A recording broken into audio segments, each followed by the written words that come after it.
Hey everyone, how's it going? Cloud here, and welcome to my guide on the Curse of Arrav quest.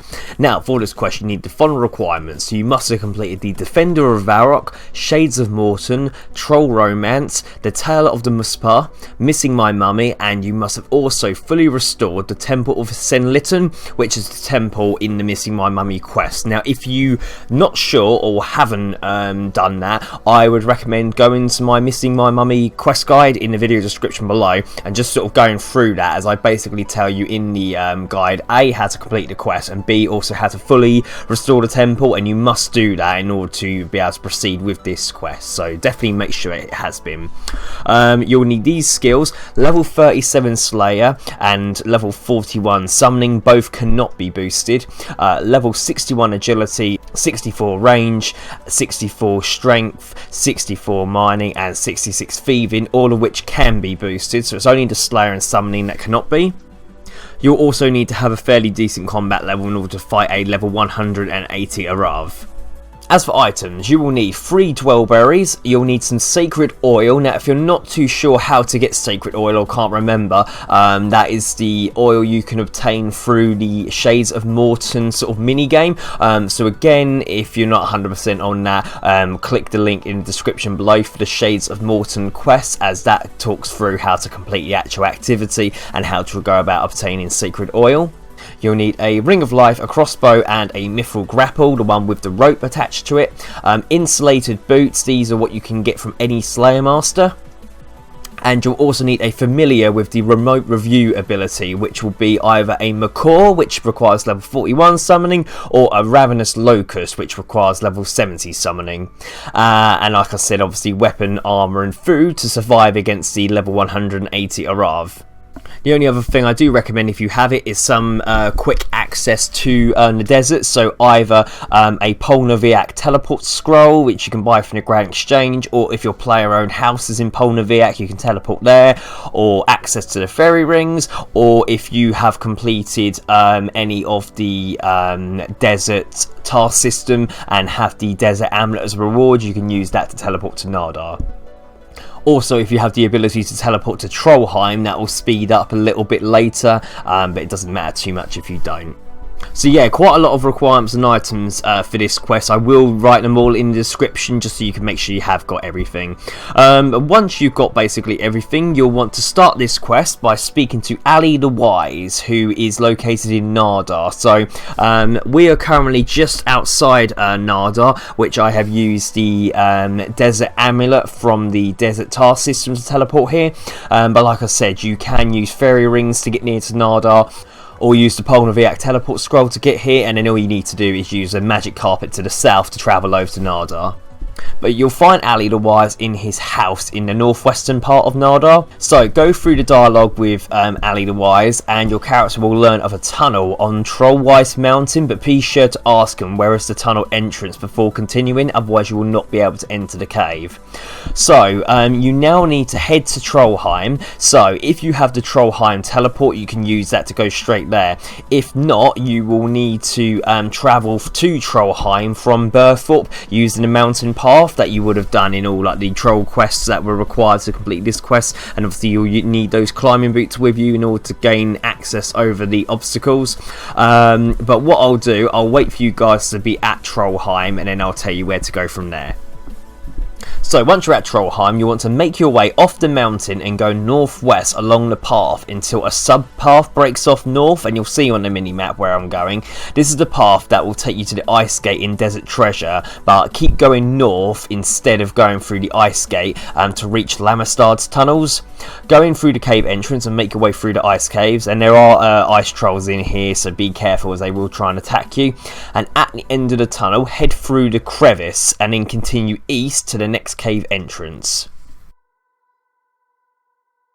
So in this next tunnel, what we need to do is navigate through the tunnel by clearing the rubble. Now what you have to do is basically, small bits of rubble can be cleared at any point, but when they start when they're like different sizes, you'll need to mine them from more than one sort of spot in order to break it down. So for example, you might have to mine it from the north side and then mine it on the west side, and obviously as each piece gets mined it will become smaller and eventually disappear. Obviously the most larger ones you'll have to mine from like 3 different sides of that rock.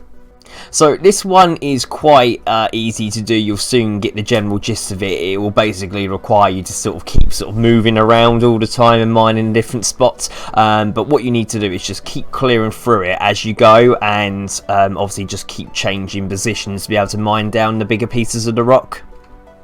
The good thing about this is your progress is saved if you finish mining like a complete section. However, if you happen to leave the cave while you're right in the middle of getting past a certain bit, you will then have to redo that current clump of rocks. But what I'll do, I won't talk anymore for this bit and just show you the footage, just kind of keeping an eye on my character and you'll see what he does. But you guys won't have too much trouble with this. Like I said, just bear in mind, especially at the last bit, it is designed to make you travel all around the cave and get the rocks from every angle, so it's basically trying to make you do the longest method possible. So just remember that while doing this, and I'll speak to you in a moment.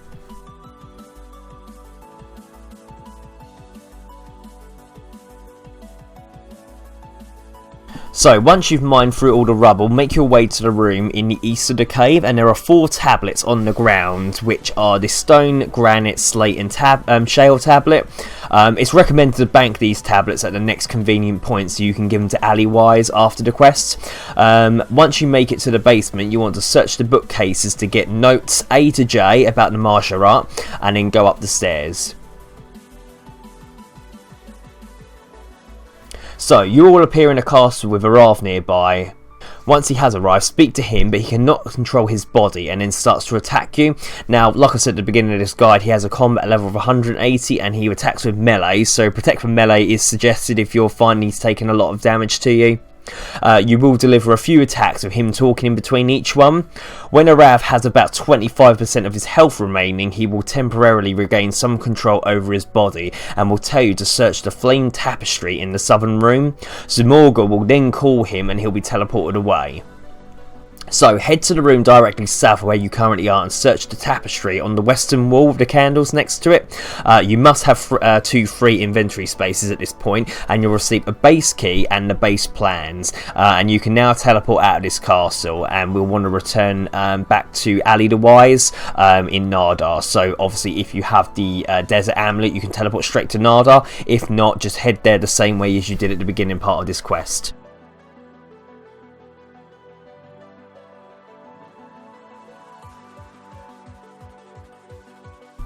So once you're back with Ali the Wise, show him the base plans and you'll see a cutscene of Ali explaining all the traps in the base and a walkthrough of where to go.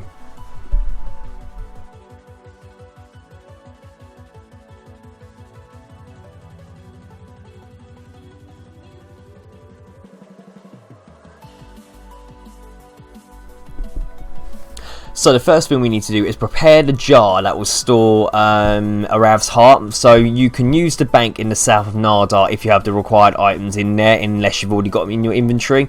But from Ali the Wise's house, you want to head northeast to where the ruins of Uzar are, and you'll see where the giant temple is that is featured in the Missing My Mummy quest, and the one that needs to be 100% restored.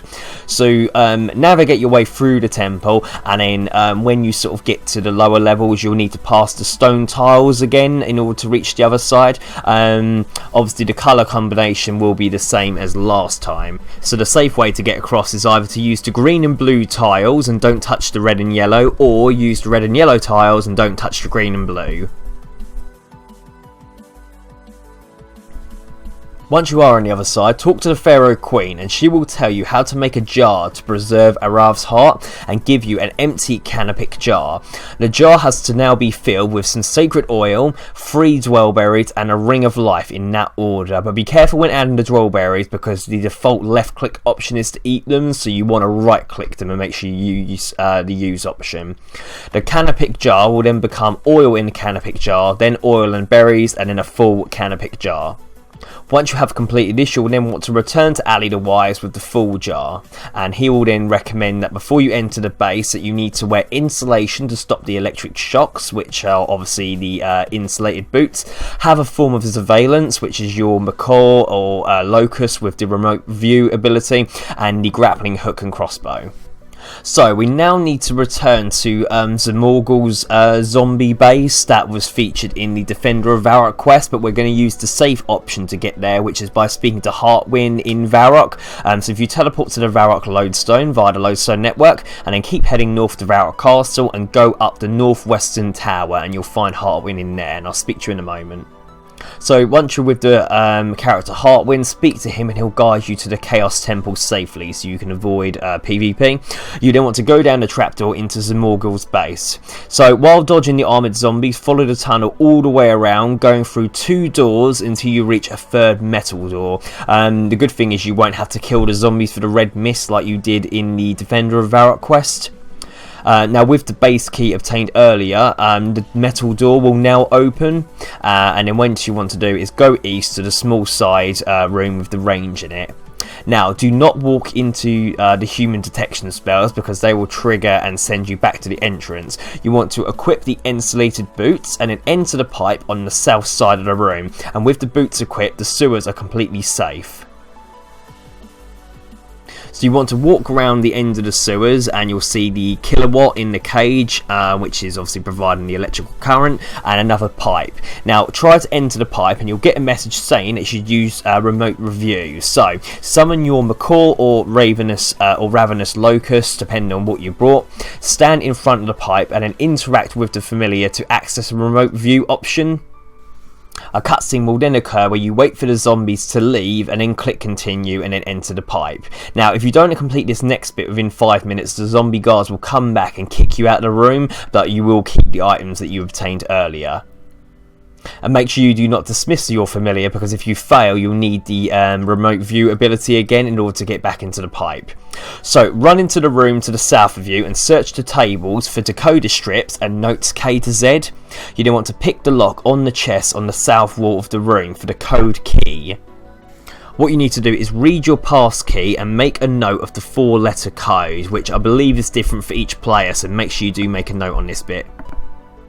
So with the 4-letter code and the decoder strips, you want to go back north to the big door and interact with the keypad next to the locked door.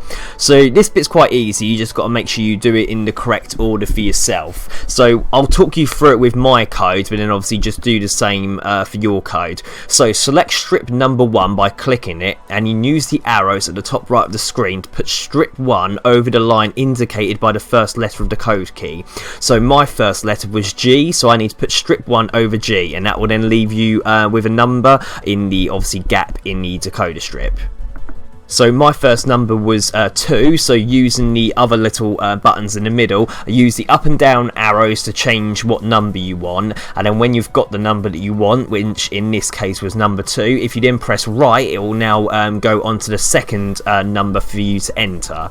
So obviously now put the second decoder strip over the second letter in your code, so mine was H, so putting strip number 2 over the H1 gave me the number 3, which goes in the second one. Then the third decoder strip goes on D, so put that on there, and the number was 7, which is the third number, and then finally the fourth strip needs to go over H, so obviously where my second decoder strip was on H, I had to remove that first to put the fourth one.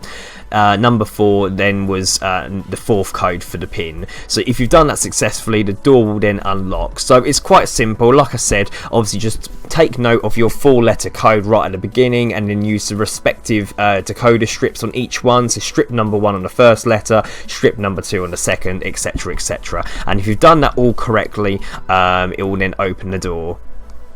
If you do happen to fail the password twice, the gas will appear and you'll be thrown out the room. And obviously if the zombies come back within the time limit, they will throw you out as well. But just repeat that. I think the code stays the same, but if it doesn't, then obviously just search the chest again to get a new code. So once you're inside the room, equip your crossbow and mithril grapple and click on the pipe on the roof to bypass the trap.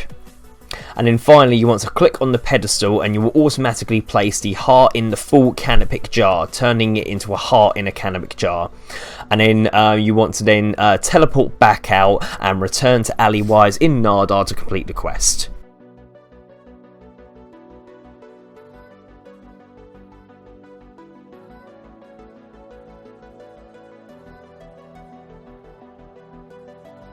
So after you finish speaking to Allywise, he will thank you and you will come up with congratulations, you've completed the Curse of Arrav quest. You're awarded 1 quest point, 30,000 mining experience, 14,000 thieving experience, 9,000 range, agility and strength experience, 4,000 summoning experience, 2,500 slayer experience, and 2 treasure hunter keys and 2 hearts of ice.